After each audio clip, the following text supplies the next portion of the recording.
Easy தான். நம்ம board manufacture ஆகி வரப்பே அந்த ஒர்க் வந்துடும் உங்களுக்கு.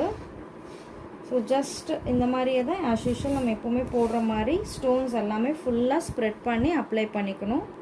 இப்போ பாருங்கள், இந்த டிசைன் நம்ம வந்து ஃபுல்லாக போட்டு, ஸோ இந்த டிசைன் சுற்றி பார்த்தீங்கன்னா சிங்கிளாக இங்கே வந்து 4 ஹோல்ஸ் வந்துருக்கும். இந்த டிசைன் சுற்றி பாருங்கள் 4 ஹோல்ஸ் வந்துருக்கும்.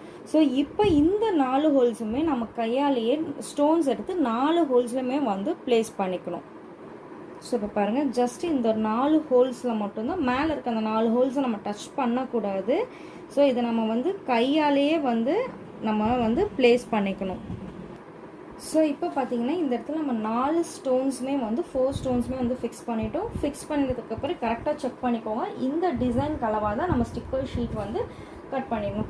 ஸோ கட் பண்ணதுக்கப்புறம் ஆஸ் யூஷுவல் இது சின்ன டிசைனாக நான் ஃபுல்லாமே வந்து இந்த மாதிரி ஓப்பன் பண்ணிக்கிறேன். Sticker sheet